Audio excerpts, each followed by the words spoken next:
workshop of the Transportation Committee and potential council members who may wish to attend. This workshop is to really focus on EV. And with that, we're not going to do any action today. There's no approval of minutes since we don't have, it wasn't a regular meeting. So with that, I think we'll do the roll call, and then I'll turn this over to Mr. Collins. Staple? Here. Armstrong? Here. Merritt? Here. Hartman? Here. Esslinger? Here. And Martin. Here. Okay. Mr. Collins, you want to take All it right. over? Sure. I'll just stand up here. So thank you for indulging us with this special meeting. We'll get back on the regular schedule in November. But tonight the topic is our EV, or electric vehicle readiness plan. We have been getting the city has got a number of requests over the last few years for information on EV charging. What do we allow and not allow? What are the options? Do we have public charging available? We've had some interest from some folks who wanted to potentially donate EV charging stations. We've had interest from the convention center and the previous owners of the hotel. What could we do as far as public EV charging in that area? So we decided that'd be a good idea to start researching and putting together some potential policy options for council to consider as we go forward with electrical vehicle readiness, and what is the city's plan for charging? What does that look like? What should we do or not do? And then give council some options to consider. So we started almost 2 years ago. We worked with our Metropolitan Planning Organization, the East Central Wisconsin Regional Planning Commission, to put out an RFP for a consultant to help us on this journey to come up with a plan and some options. So SRF and the city, with our other partners, we selected, East Central, with our other partners, we selected SRF consultants to help us with this plan. So we have Bill Tro from SRF Consultants, who's going to walk us through the plan. And then I think what we're looking for at the end is any recommendation from the Transportation Committee that we could take forward to the Common Council after this meeting. So with that, I'll turn it over to Bill. Okay, and I'll just disappear. Good afternoon. My name is Bill Tro, and I'm a transportation planner with SRF. And I've got, the quintessential PowerPoint slideshow to kind of walk through the various elements that we had worked with or created as we were going through and establishing the plan. And my little clicker isn't working, so I need to get the keyboard.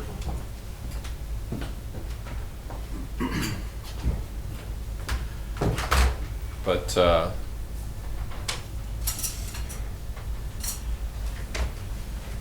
grab one more of that.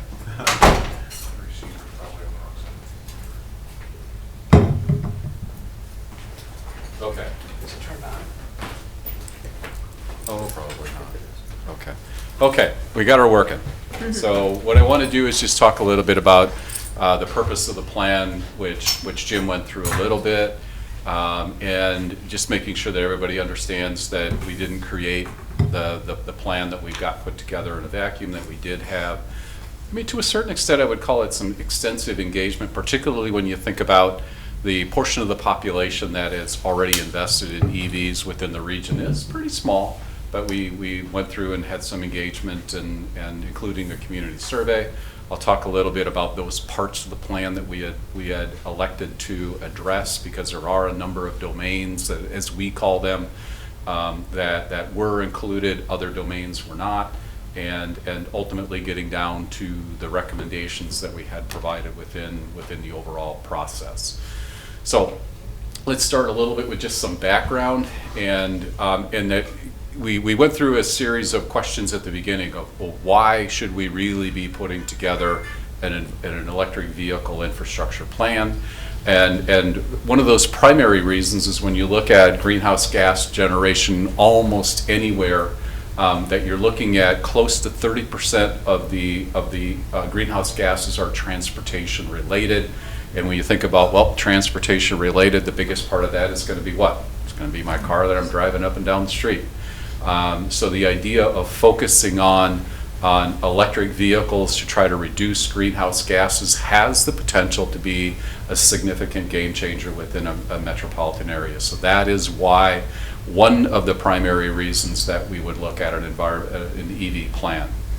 Now, there are other reasons that we could be looking at it is that when you're thinking about those elements of a network, of a system that a government, a city government, a county government can really influence, that one of those is, well, all of the jurisdictions within the region have some level of a fleet, so that when you really look at it, that city government, county government can be participants in a number of different ways with electric vehicles, including idea of providing the charging, idea of looking at your fleet and understanding, are there opportunities for us to also contribute to that reduction by converting all of our fleet to electric.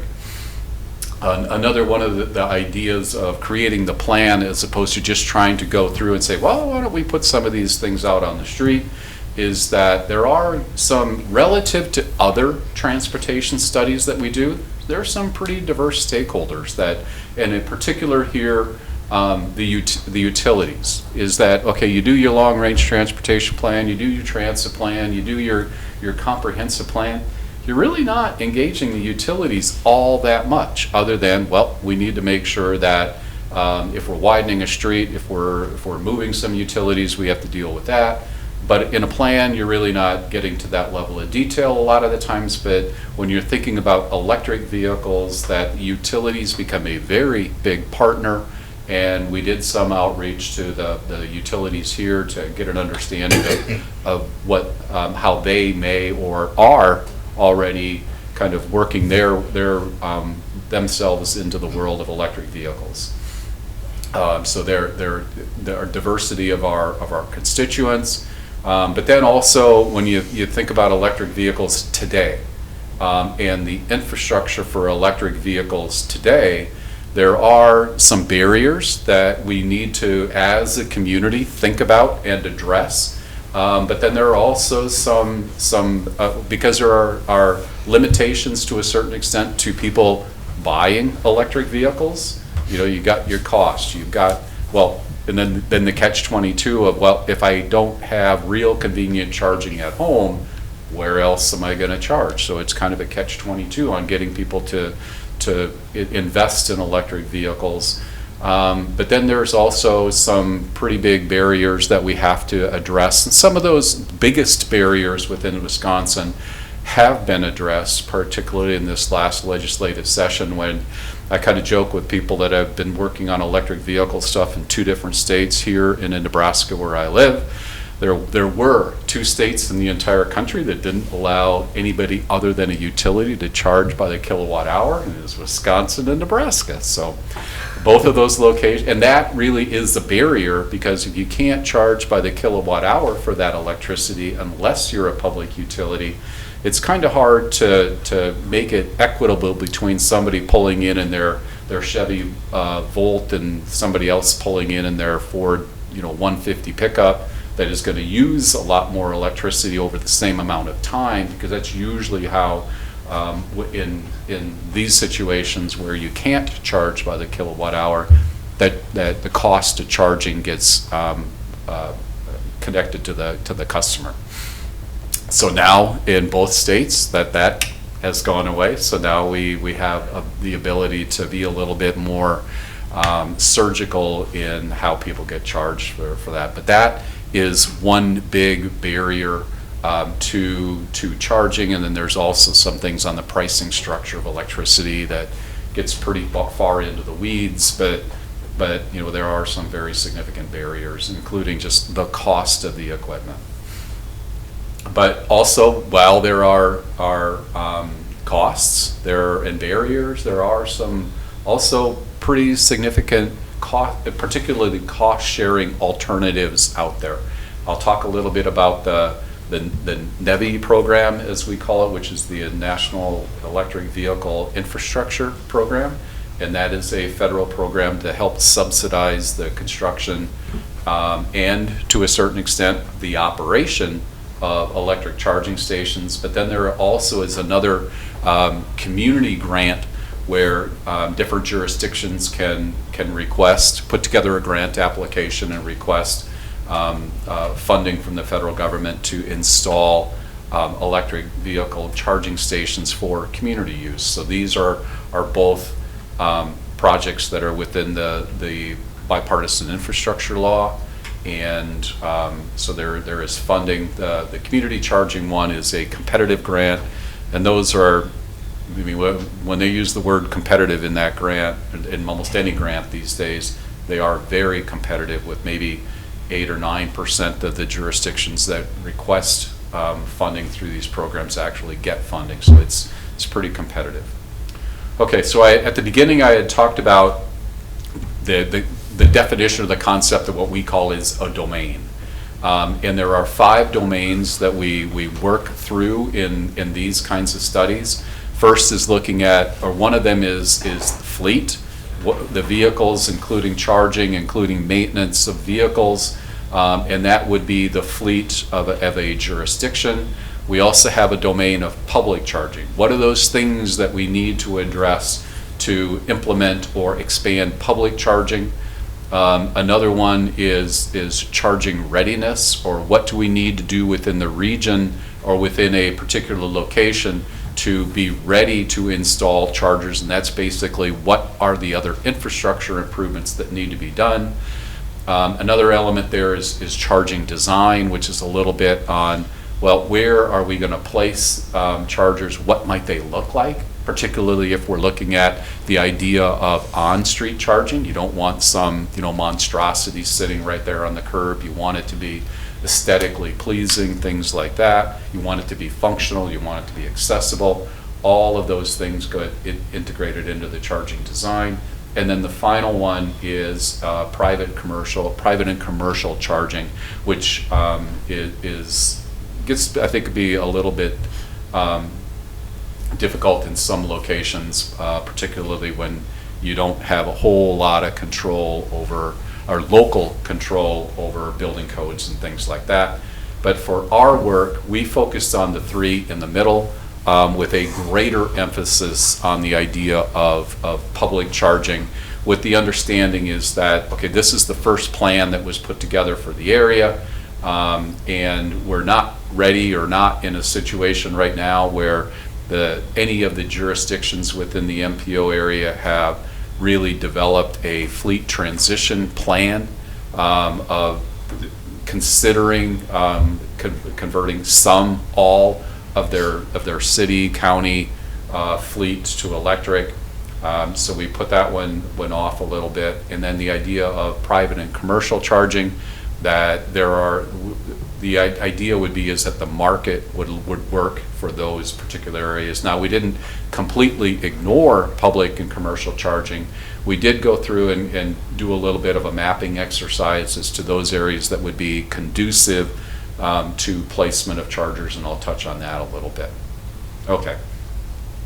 So a little bit on the engagement, that we essentially had 3 different focal areas of engagement. We completed a community survey asking some questions about ownership of electric vehicles, consideration of ownership of electric vehicles, things like that, kind of what you saw as benefits, what you saw as barriers. I'll touch on a few of those. We held 3 public meetings, one at the beginning to kind of ask some background questions and provide some background on the concept of the EV readiness plan, one in the middle as we were coming up with ideas for public charging, and then one at the end of the study as we developed the recommendations. And then we also put together a stakeholder committee made up of different organizations, different groups within the region that may have had a connection to electric vehicles, and we held 3 different meetings with that group.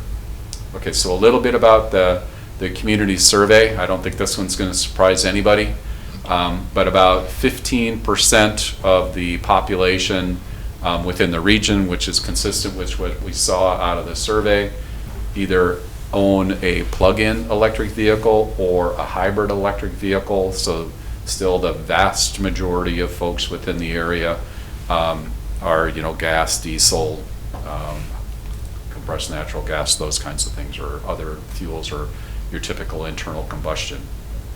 But we also asked a question about, well, looking to the future, within the next 3 years, are you considering, or would you consider an electric vehicle? Then we asked that same question of, hey, looking out a little bit further. And you can see is that, in the short term that, well over half of the population is still in that, yeah, I'm not looking for an electric vehicle quite yet. And that goes down a little bit by the time we continue to look out into the future. And, we didn't get into a whole lot of questions of, well, okay, in the next 3 years, are you even considering a new vehicle? That gets a little bit into the weeds. But I think there's still the expectation that people will, at least for the next 10 years, be probably first thinking of of gas vehicles. And we also asked some questions about, hey, give us your perceptions of your advantages and your disadvantages. And I think that the disadvantages there are probably those that you could probably figure out pretty quick. That their electric vehicles today do still cost more than your typical internal combustion engine. We got some concerns, particularly in cold weather and hot weather, with range and just what we call is range anxiety, particularly if you're thinking about going on a longer trip. How far can I go relative to how long I would need to charge, and whether or not I can find a charging station, things like that. But then advantages, the environmental benefit of a lot less greenhouse gas emission. And even when you're looking at, down the road, the cost of operation is less than what you would have with an internal combustion engine. We held our 3 public meetings. I won't go into a whole lot of detail, but again, I already talked at the beginning was, hey, here's background. The middle is here's what we're thinking about. At the end, it was more of the recommendations.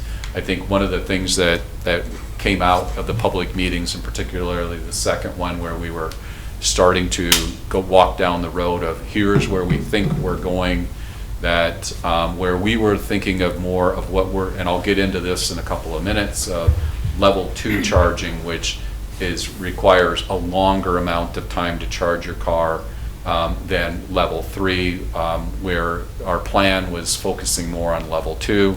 People at the meeting were saying, well, maybe you should consider level 3, which is, hey, you can charge your car in 20 to 30 minutes as opposed to 5 or 6 hours.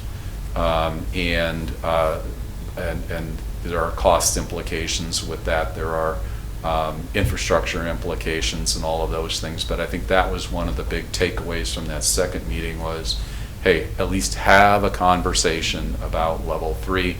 And we did work that into the recommendations, particularly as we're thinking about, whatever infrastructure you would put in the ground with conduit and those kinds of things, making sure that we wouldn't have to dig all of that up if we wanted to go from a level 2 charger to a level 3. So that really reduces some of your underground costs and things like that.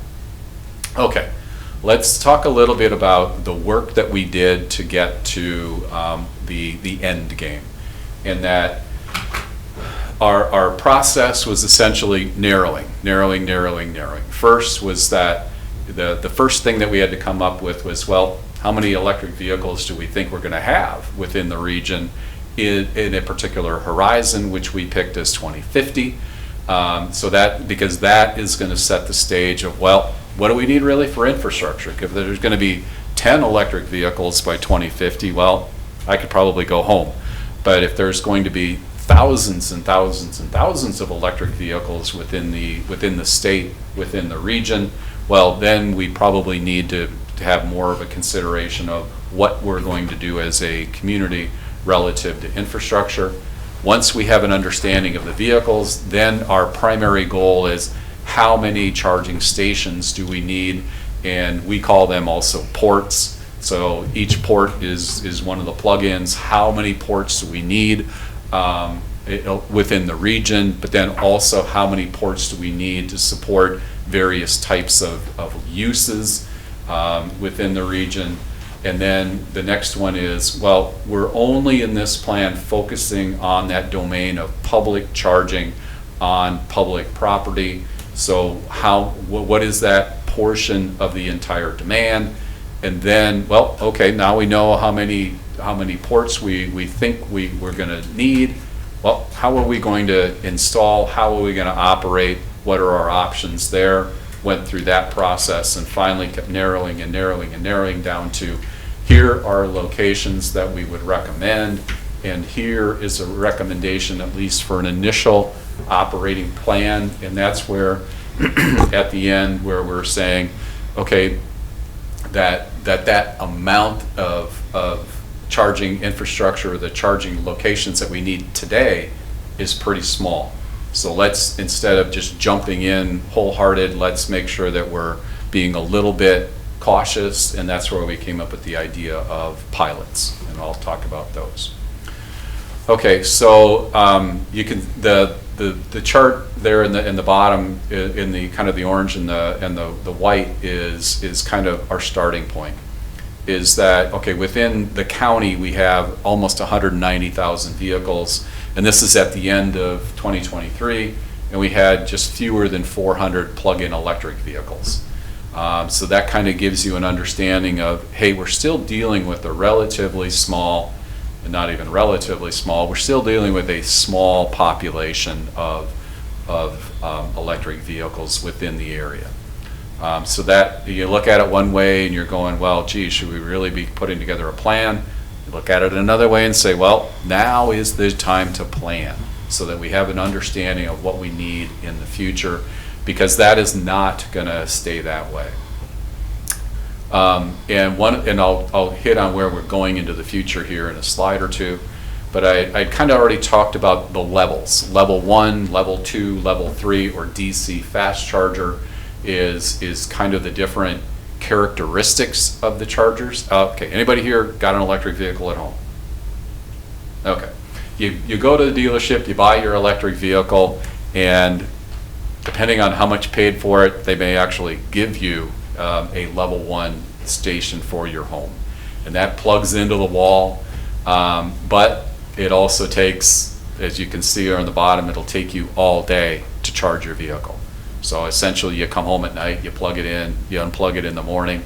If you're anything like me, you'd probably back out of the garage 2 or 3 times with that plug in still, but they've outsmarted me, and that car won't go if it's still plugged in. And then level 2 charger has more power to it, but in that case it'll take 4 to 6 hours to charge a vehicle pretty much completely. But there you need a bigger amperage, bigger voltage power, but it does take a lot less time to charge. And then with the DC fast charger is also what we call as our level 3, and that is a very powerful charger. In that you can generally charge your car all the way up, essentially all the way up in about 20 or 30 or 40 minutes. Which still, okay, if you're a gas-powered car guy, you're still going, well, I can fill up my truck in like 3 minutes.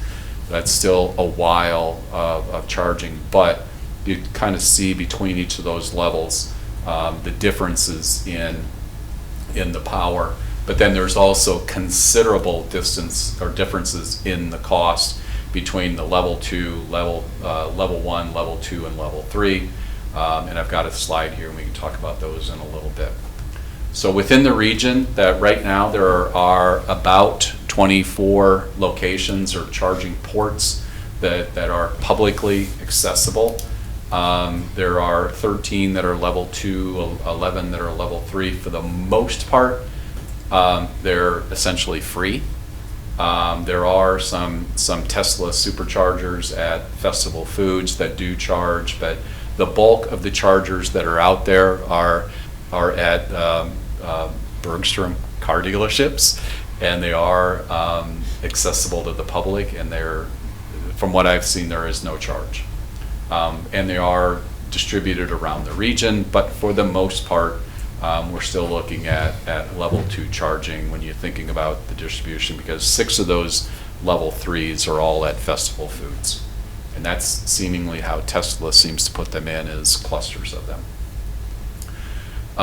And I guess I already kind of hit on that one. Okay, so as we're looking at the infrastructure plan, there are essentially 3 areas that we wanted to make sure we got our information across of kind of developing our profile. Our profile is that we're looking at primarily level 2 chargers, and that kind of came up as we defined our potential user. Understanding that there's a significant cost to level 3 charging from an infrastructure standpoint, also from a cost of electricity standpoint, that we kind of said, well, our target audience is somebody that is going to be parked at a location for an extended amount of time. So that might be somebody driving to work and using a public parking lot to park while they're at work. It could be somebody going to the convention center. Well, I'm going to go to the convention center to an event there. You know, I'm not going to be there for 10 minutes. I'm going to be there for several hours. Even somebody that could be going downtown or to eat, and they're going to be there for an hour, hour and a half. They would use a public parking stall in a lot for that. That is kind of our target audience, as opposed to the person that may be traveling through town, and this is where they need to charge from, just based on their trip, based on the mileage capacity of their vehicle. That is not our target person for what we're calling is our public charging. That there are other programs that can address their needs, so that, and we're focusing on those lots that are accessible to the public, owned by the municipality. Not the Target parking lot, not a grocery store, but it would be those public use lots, such as all of the public parking downtown. It could be parking in some of the parks and areas like that. And then we also talked about, well, how are we going to operate these things with the understanding that there is presently not expertise at the city as to how do you go about maintaining the devices.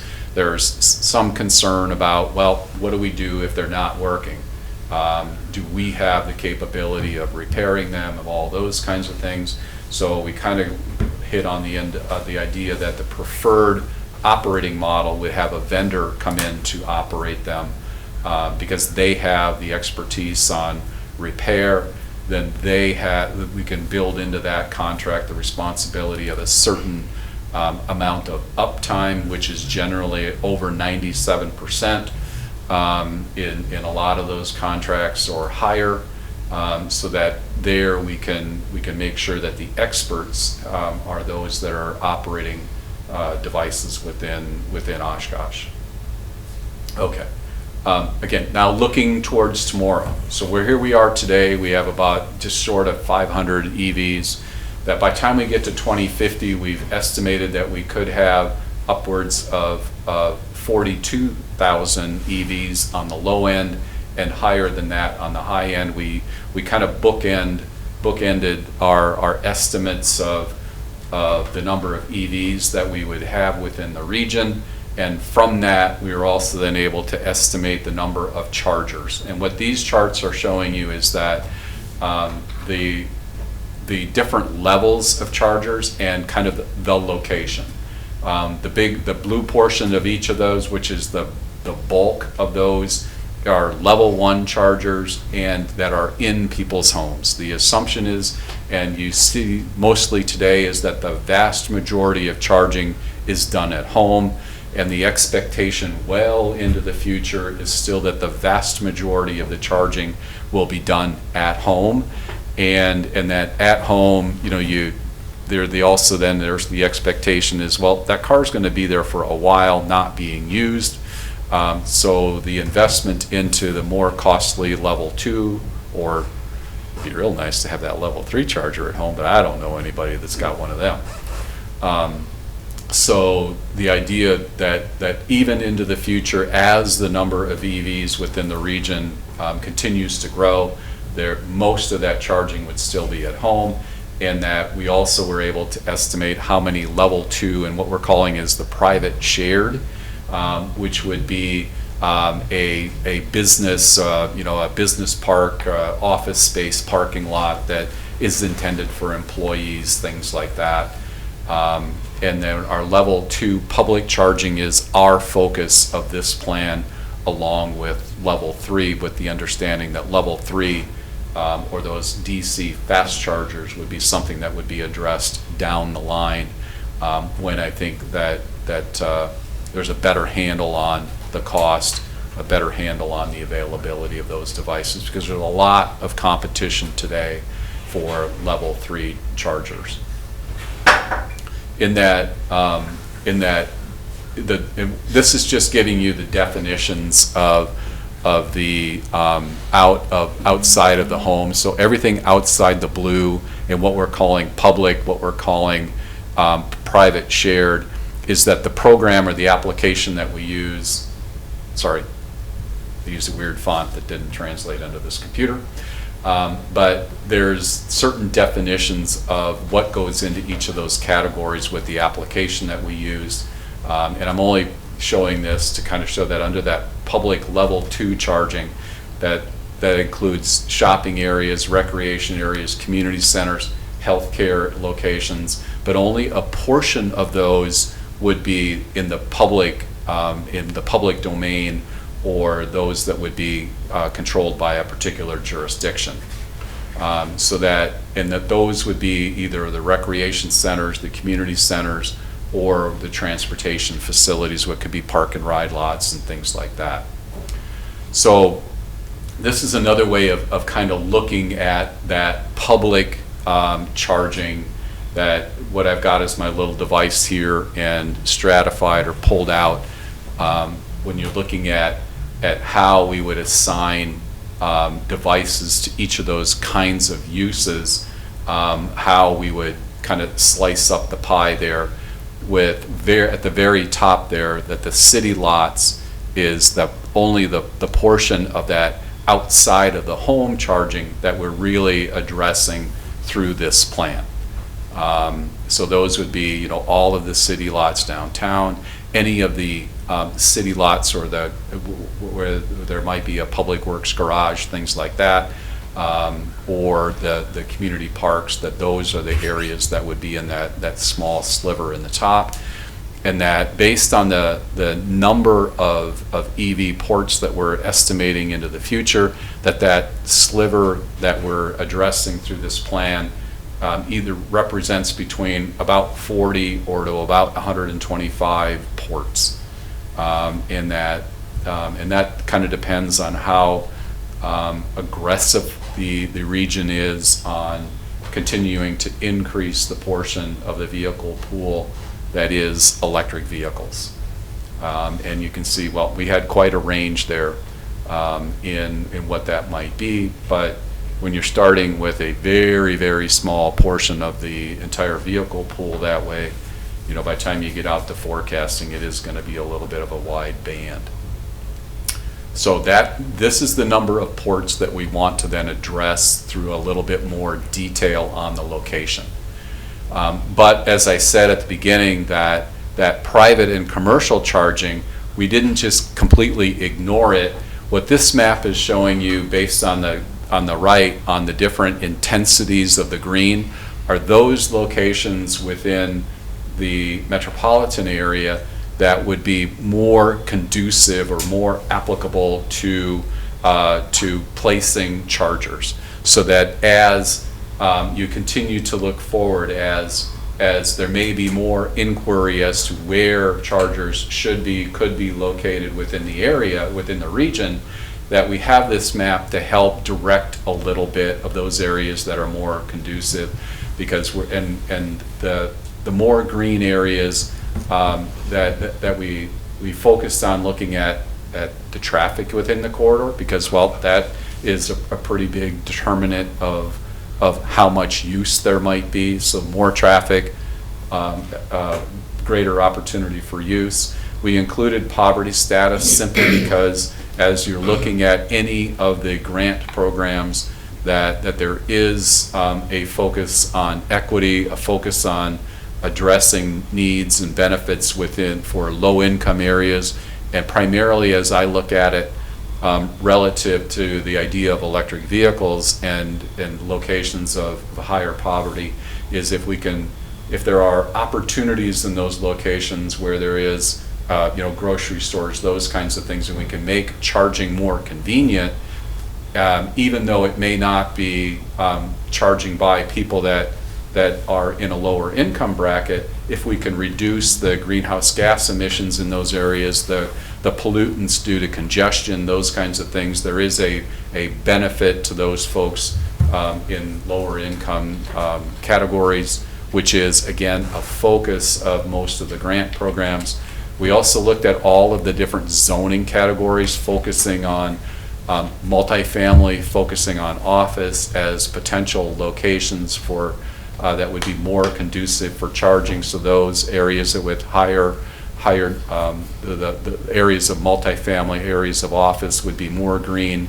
And then we also incorporated into this where we have public parking lots, and that's what this map shows, is a combination of where households are relative to lots and where employees are relative to lots, with the idea that the vast majority of the public parking lots that we have within the city are downtown.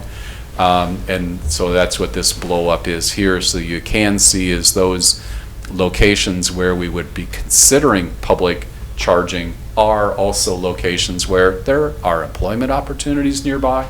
There are higher density housing locations nearby, which adds to that convenience factor. Okay, so again, our potential users, when you're thinking about the whole gamut of users, that one of those categories is folks that have gotten home. I'm planning on being home all night, and I can then charge at home. There's also a potential user of a person that is visiting a particular area of town or visiting town to go to a concert, go to a convention downtown, do something like that. That we also want to make sure that we're considering visitors, and we're also considering those folks that are passing through, and considering them at least in how we're going about determining what portion of the population that we really want our planning efforts to focus on.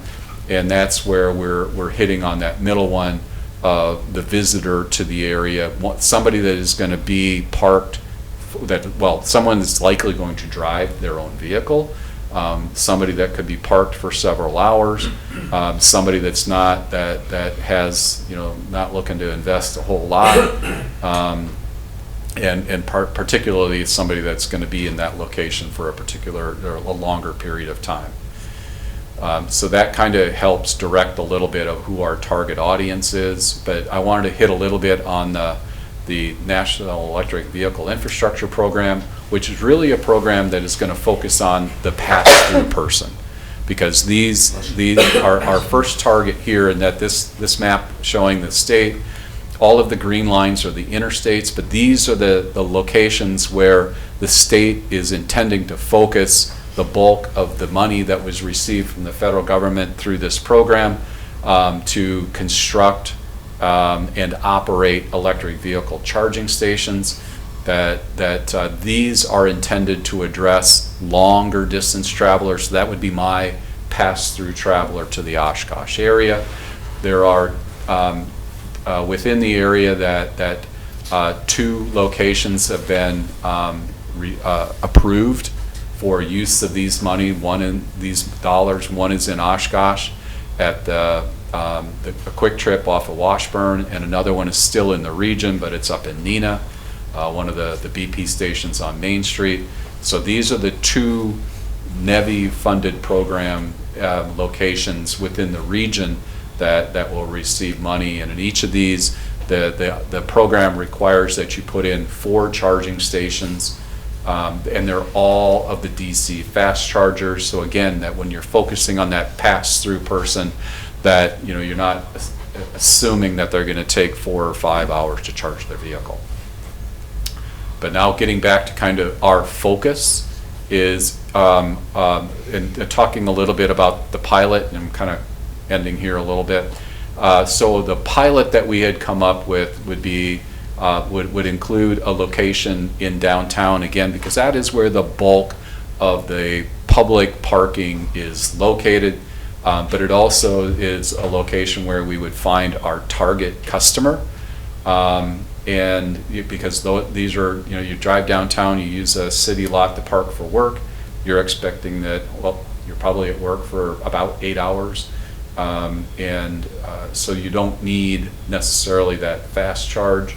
That we also are looking at those locations in downtown where there is potential reserve capacity in lots. There are a lot of lots in downtown that are very full throughout hours of the day, and the different colored dots over there on the map that is all of the parking lots in downtown is kind of our review of, hey, is there opportunity in these lots? Is there reserve capacity in the lot?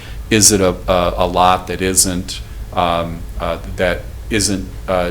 focused on short-term parking, those kinds of things, and also is there opportunity to reasonably get access to them for charging?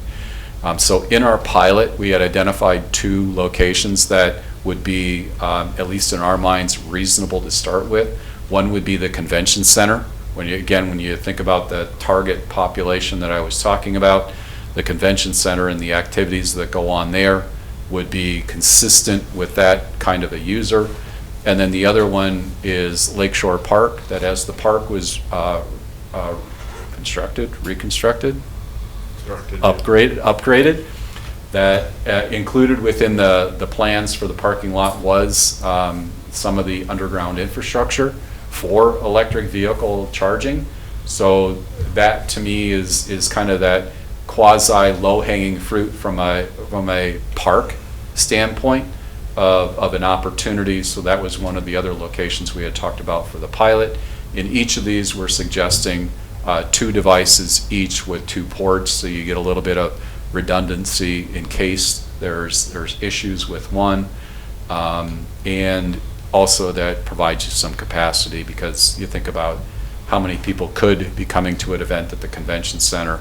There may be more than a couple of 3 electric vehicles that want to charge, so that we had incorporated 2 into each of these locations as the pilot. Here is our first suggested location across the street from the convention center.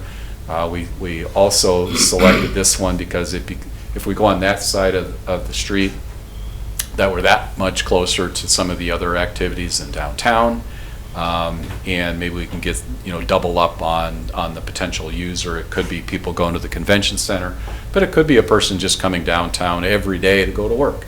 They may have a little bit longer of a walk, but it is still relatively convenient. And as I said at the beginning, we are anticipating that at least at the beginning that we would look for a turnkey operation where the city would be responsible for the infrastructure. And I think based on the research that we continue to be doing, the idea of finding a vendor that would probably also pay to install the devices is probably going to be pretty difficult, particularly at the pilot level. But finding a vendor to operate, we're a little bit more enthusiastic that could be found through a request for proposal process. And then the other location, as I said, would be at Lakeshore Park. Over here is the new building and the parking lot, and these 4 stalls over here are where the infrastructure has been placed for electric vehicle charging stations, at least the conduit and those things that all of those things that are buried underground. that you may not think about initially, but become very important when it comes time to actually construct. And at each of these locations, we would be looking for level 2 chargers. So getting to the operations, oops, I'm out of order there a little bit. Let's just jump here. So we had looked at 3 different models for operating. One would be that a municipality owns the devices, they install the devices, they operate the devices and charge for electricity. That's one option. Another option is that, well, can we find a vendor to be just completely turnkey? Hey, here's a location, you come in, put in the infrastructure, you put in the device, and you operate at the beginning. That one's, I think, is ultimately we're finding is going to be pretty difficult to find a vendor. But then the third option would be that the municipality owns and installs, but then we find a vendor to operate and maintain, again, that has expertise in those areas. We had dismissed the first that as an option. Again, that there just isn't the expertise of the city. It's a little bit of a risk when you're in that situation. So we had initially started at the last 2, but in reality, we're probably going to be more at the beginning in these pilots at a situation where the city would pay for the installation and the device, find an operator. So I think that's what I wanted to kind of hit on. There's a lot of stuff there. Are there questions? Things that I should go back and hit on a little bit more? Yes, sir. Base load power requirements for the grid. How much more extra kilowatts power do you assume by 2050 this will require for the city's grid overall? And then do you know our current power requirements just for base load operations around the entire city, and what will we need to expand? Are we going to need extra wattage? I'm assuming it goes without saying. So, okay, our focus was primarily just on level 2 and city. So again, Sure. Going to go back to that. We're talking about just the sliver. Okay. So what would fall under that category, those categories in the plan, there's not going to be any issue with the grid. Okay. Now, is there an issue when you're talking about adding another 40,000 electric ports? That we didn't really get into. Okay. Because the bulk of that is again going to be private, and that is going to be between WPS, did I get that right? Not WSP, WPS and whoever that might be, whether or not it's a landlord in an office building or whomever. Okay. And then have other Midwestern cities of our size considered and adopted kind of master plans for this? I'm curious because I think it's inevitable we're going to see more of these coming, and we need to be ready for it. So A few have.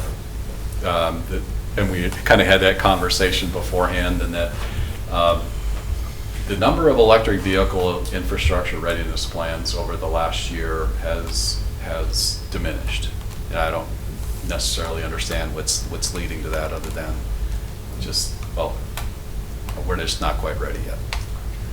Yes, ma'am. Why would we not want the city to have expertise? Well, I think right now it's not that we don't want them to have expertise. It's just when you're thinking about the number of devices that there would be at the beginning, a couple of 3. How much do you want to? How much should you invest in training and those kinds of things for that number of devices today? Again, going forward into the future, if that number goes up considerably, I think that needs to then be reevaluated, because then you start to think, well, how much are we paying for vendors and those kinds of things? And I think it was even in the second, maybe it was even the third, there was the second public meeting where people were going, well, you go to a vendor and they have this thing worked in called profit that if you're operating at the city, you don't integrate that profit element into that. But I think you got to look at really at a low level of demand. Is that profit really worth the investment into the training, man, and staffing and those things? So, but honestly, if you're an electrical engineer, how much more training would it take if it is an electrical engineer running it? So we're talking they have to go an extra year of school, or is it a matter of an extra couple courses? I mean, how much expertise is it really, is what I don't understand. For operations? Yeah. I'll be honest, I don't know. I don't know the answer to that one. Now, there are certain training programs to become an electric vehicle, a certified electric vehicle infrastructure installer. And those, there's probably an electrician or two in the community that are already have that certification. And that is required in that NEVI program I talked about, that if you're installing those devices, that you need that certification. But that certifies you to install. That you may not understand one iota of the guts of that device, and including, well, okay, you're going to charge, so there's going to be a credit card reader, there's all of that kind of stuff. So you think about, you go to the gas pump, there's the part of getting the gas pump installed, but then there's the guts of it that need to be maintained. There's the credit card reader, there's all of that kind of stuff that starts to take a little bit of diversity in. Well, it just like if you're an electrician installing for a whole building like this building or some other building, I can't see that one little machine. Well, I'll believe you if you say it is, but I think we should question how much expertise additional is needed, because you can be your own, have better your own destiny if the knowledge is in here as opposed to farmed out. And it's not the installation, it's kind of like that. Yeah. You think about, okay, there's chillers on the roof. Any old electrician, using that a little bit loosely, any electrician can put the thing in. But it breaks down, you're not calling that electrician. You're calling somebody else to work on the guts. And the maintenance portion is really the guts. And so that is where, okay, is there, and that takes a little bit of training, I would assume, and a certain amount of expertise, but is that expertise worth having today? Into the future? Probably, but today, maybe not. Well, I believe Faith Technologies in Menasha worked with Bergstrom's to install and I think monitor their charging stations. So I think a conversation with folks at Faith would be helpful. Yep. Oh, yeah, I know that, I think Shea Electric's certified as well to install these devices, but I think for what we're looking at for a pilot is, if we decide to go this route, I'll just jump ahead a little bit. So kind of what we're looking for from tonight is, Bill went through the plan, so we're going to be asking council to adopt that plan, and then if we do adopt the plan, then there's, do you recommend the plan as is? Are there any modifications you'd like to see when we take this to council? And then the pilot, if we go that route, would obviously have to be funded. So we have not funded anything in this year's CIP for a project like this because we didn't obviously have the plan done in time.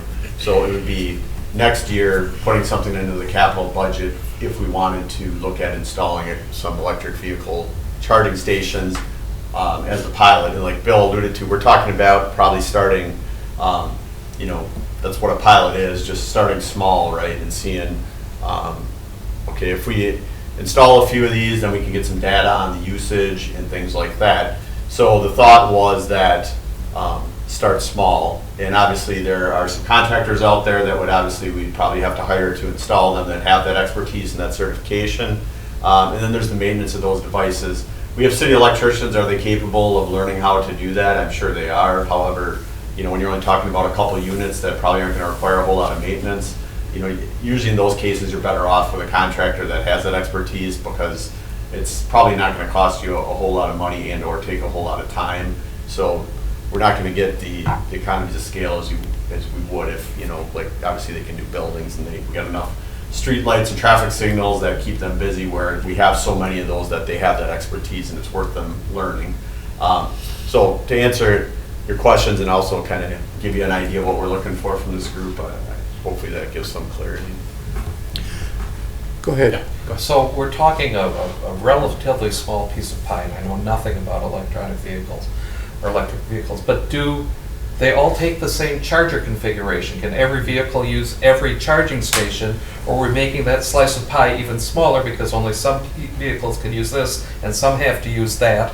Yeah. And is there a solution if that's the case? So most of the installations now come with, and there are still several plugs. And it's becoming more standardized, but it's not 100% standardized yet. But in most cases that when you buy a vehicle, you can also get an adapter so that you could go to a charging station that, oops, you know, that port doesn't work in my car, but I got an adapter. And others, there are adapters at the device. So they're understanding that, hey, we're not all on the same page or the same plug-in, and that's a problem for our whole industry. So it's becoming more standardized, and they're considering that in what is available when you pull in. And that's one of the nice things also about electric. You know, I suppose you could do it with gas stations too, but it's just nobody does. But you know, there are apps where you can get an understanding of what are the adapters that are available there. What is the cost? Is the station available? Real time. So those things are out there so they can help you plan where you're going to stop, particularly when you know that it's still, you know, it's not every street corner. And follow up kind of on that. So I think you said Festival Food has several of the level 3, was it? Yeah. So is that something they put in, or did somebody else pay for that? Because when I think I saw the slide, like $200,000 or something it was very expensive, but level 3 was very expensive, so. I mean, I would assume it's a deal that the landlord worked out with Tesla. Okay, so that's what I'm wondering. Is there some other funding source out there? I guess that was my question. With Tesla there is, but, and then that's where the community charging grant comes in. But again, those are pretty competitive. So again, that's another reason to consider level 2, is that where it might cost, you know, we're talking about maybe $20,000 for a 2-port installation for level 2. We're into the $50,000, $60,000, $70,000 for that same level 3.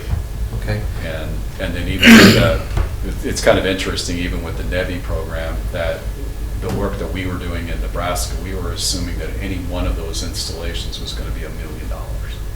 Okay. And so for these Tesla chargers, then, going back to that, is there an adapter that would fit other cars, or they deliberately made it so you cannot adapt? Well, since they were kind of the first, and that actually Mr. Musk has worked to deal with the administration that, hey, the Tesla adapter is the standard now, Okay. interestingly enough. Either way. Go ahead. So how do you arrive at the 2050 numbers? So the, how come I can never remember what the acronym is? The NREL, National Research of Electric something or other. One of the organizations that deals with electric vehicles has developed an application. So, and what they can do, and this application gives us the ability to it incorporates specific adoption rates as to, well, how many electric vehicles do you think you're going to have? And then they've developed an algorithm that will then give us a result of how many charging ports do we need to accommodate that number of vehicles. And then it also allows us to help divide into what might be in-home charging divide into each of the power levels and divide things into in-home and that whole gamut of out-of-home locations. So it's a pretty nice application for us to have at our disposal. So if I did the math right, it seemed like about roughly 20% of the cars in Winnebago County you're projecting to be So under the low adoption, we're assuming about 33%, and under the high adoption that we did, we're looking at about 61% of the registered vehicles in Winnebago County would be electric vehicles by 2050. So how does that, we're seeing in the news that automakers are starting to pull back their EV programs. I would challenge that we're gonna have 60% in Winnebago County And that's why in we 2050. didn't go with just one number. And I would even challenge 30, but, I mean, obviously as technology improves, that will improve the odds, that's a long ways away. But how does that, if the automakers are pulling back right now, how does that, kind of work its how way does out. that, how does that, in the yeah, how does that gel with what? So I think we're working that, with here? okay, so that's again where the idea of our end game is the pilot, is let's try, if we're going to invest, let's try something small first. And that what can also be done is that as this is updated, because things aren't going to be implemented overnight. So that as this is updated, as some of those estimates of where the industry might be going change over the next 2 years, 3 years, that the number can be reforecast really, really easily. And then we can shake through or provide the MPO staff or the city staff with the ability to go through and shake out, well, what does that really mean at the end of how many ports? Mr. Eschlinger's got his stuff first. You had your hand up? Yeah, I don't know if I really have a question. It's more of a statement than anything else. I'm thinking on a macro level, if this was such a great idea, I'm more of a capitalist. Why wouldn't the private industry be coming to the government and saying, hey, we want to do this? And then, then the questions that I have are, you have the upfront costs, and then what are the costs per month and per year to maintain them? Do we need to hire an additional employee or two? Do we need to send them to some type of schooling? Then, like the gentleman here said, I know there's manufacturers that are cutting back on these vehicles. Nobody really wants them. The government gives out thousands of dollars in subsidies to try to sell them. And so I thank you very much for the information. I think it was very, very informative to me. I get really nervous when, do we do it? Does someone else do it? Is there money to be made? We don't know how much it costs to maintain it. We don't, there's just so many question marks. So from a cost of maintenance that's shown up there is that the numbers that we see is that each of the level 2 devices costs about $500 a year to maintain. Okay. And why is the government doing it? I think the best reason I've heard is, well, there's two, is well, you want to jumpstart the industry. Well, that's probably the primary one, is the industry is at such an infancy that the idea is putting public dollars into it to jumpstart it. I suppose people come back and say, well, in 1903, there probably wasn't any government money going into, gas-powered vehicle, but I don't think any of us know that for sure. But, I think that's the impetus behind the NEVI program. I think if you talk to Mr. Rockefeller and Mr. Ford, they didn't have too much subsidy that they were working with at that time. Yeah. Ms. Martin?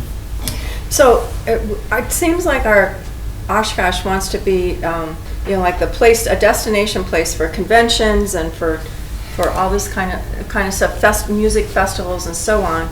If we don't do something, then people are going to go another place, because people are buying. I mean, on my third hybrid car myself, I've been driving them for years. This is not a thing that's going away. It's only a thing that will increase. So I think a pilot seems like a great idea, or really we're staying in the dark ages, and people will go to Appleton, or they'll go to Fond du Lac, or they'll go to Green Bay, somewhere else, because there are more and more people that will need this kind of technology. And so why not get our toe in the water. That's my thought. There has to be some statistics about visitors to our city. Oh, yeah. Mr. Collins, will you be sharing this PowerPoint with us? Yeah. Because I always find it difficult. I always think of the question like half an hour after the meeting's over, so Yep, I definitely can do that. if you could do that, I'd appreciate that. And I would agree, I think doing a pilot makes some sense at this point, but it's, even doing the pilot, we're talking about 2 years out, probably, at best, so. Any other questions? Any other comments? No, I would ask Mr. Collins, how do we make a recommendation to the city council, not understanding what the full costs are? Well, I think that's, the costs up there are pretty much, so we're looking at, right now, it's about $20,000 per two-port device, so what SRF would recommend would be that the pilot would be 2 of those per location, so you're talking about $80,000 plus maintenance of about $500 a year. And what's that? Per Yeah, device. Per device, and that's part of the reason too that the pilot, what they're recommending is that we hire we purchase the units, hire somebody to install them, and then they like, there's a number of companies, ChargePoint's one of them. They come in, they install it, and they maintain it. They collect the charge, they do all the work. So all we have to do is come up with the upfront costs, and then you can either lease them or you can buy them. So you can either buy the device from them, and then they charge the users, and then they deal with the maintenance, or you can lease the devices, and that's all inclusive as well. So, you know, I think it's more of, it would be a council decision if and how they want to fund it. But I think from the committee, what we're looking for is a recommendation as far as the plan goes. Do you think it's worth adopting an EV readiness plan, first of all? And then secondly, do you think the pilot's a good idea or not, or do you have some other thoughts? So I think those are kind of what we're looking to get from tonight. And we're not going to take action tonight because this isn't an official meeting. So really, it will be at the November meeting that, if I assume, or December, whatever date you think is appropriate, that they would come to the committee for official approval and moving on, or disapproval. So, and when that happens, I think maybe a document that basically says, here's what the pilot looks like. It's going to be, I think you've got 2 locations right now, and how many ports, and what's the cost going to be, and then what's the yearly maintenance. Just so it's something on one sheet of paper that we can say, okay, this is what we're approving. Well, I think tonight we're just looking for, do you recommend, so we are taking one action, do you recommend that the council adopts the plan? Now, that doesn't get into the details of the pilot or anything, because I don't think we're to that point yet. Okay. Because that would be a budgetary decision, like I said, that council would have to consider, and right now that's not in the budget. So I think that would be something that, you know, say that the plan is recommended to be adopted, we adopt the plan, then I would put something for pilot in next year's capital budget for council to consider. So I guess tonight I'm looking for, that would be the question. Does the committee recommend that we adopt an EV readiness plan? Well, I'm glad you asked that question, because I don't feel comfortable that I know enough to, I mean, I'm generally in favor of trying things and seeing what it does. I don't know that I know enough right now.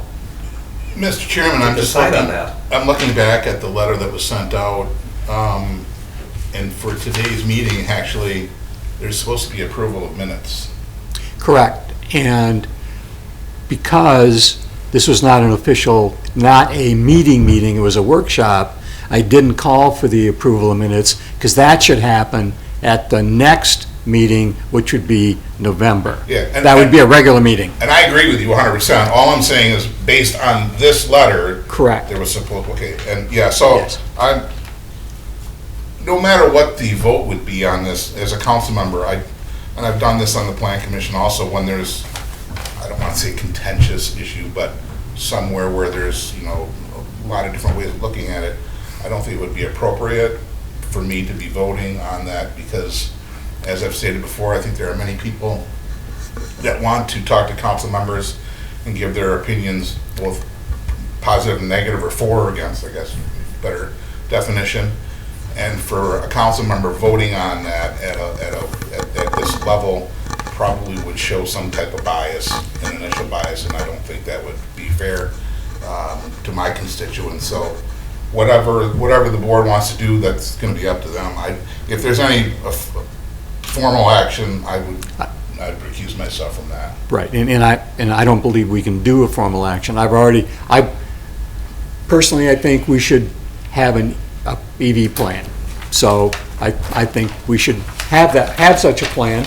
That doesn't say approving any pilot, that's just saying there's a plan. Right? I think it's worthwhile to have a plan. But So, Kim, from Yes, I can agree with that. the East Central I can agree. planning That's a good idea. perspective, as you deal with more of these plans and them adopting, so,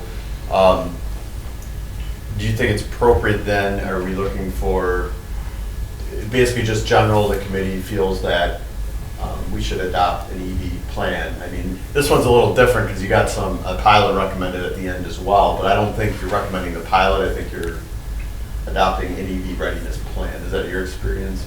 Yeah, so how it works, hi everybody, Kim Biederman with East Central. How the process works is you would just be, at least as far as I know, this is obviously, city operates a little different than the MPO, but it would be just adopting or approving the plan. Us as the Metropolitan Planning Organization, we're actually going to be taking it to our technical advisory board and our policy board for approval of the plan as well. On our end, because everything we do is pretty much advisory, it just goes on record as here's the plan that we're approving, and then it's something that communities can utilize as a reference. For a plan like this, I believe would be the same thing from the city's perspective, is that you would be approving the plan, but the actual implementation, you would still have to dedicate the funding and the resources to. So I guess that would be the action I'd be looking for, is that in approval of an EV charging plan. And I can stipulate in there that it's not a recommendation on any specific pilot or implementation plan. okay. Well, I've expressed my opinion. I think each express their opinion, and that would be, I don't think we need to take a vote. We just express our opinion on whether it's a good idea to have an EV plan. And Mr. Esslinger, if you don't want to express your opinion on that, that's certainly fine. So I tend to agree with Jim. I'm not against the plan either, but it seems like we're putting the cart before the horse here a little bit. So should we have a plan or not? You're saying there shouldn't be a plan? No, I think no. there should be a plan, but is this the one? Okay. We're agreeing to a plan that isn't clearly defined. So it's, So what I guess what I'm getting then from the committee, and I can note that as well, that so the committee feels that it's a good idea to have an EV readiness plan, however, isn't comfortable recommending something specifically at this time. That kind of sum it up. That's fine with me. Okay.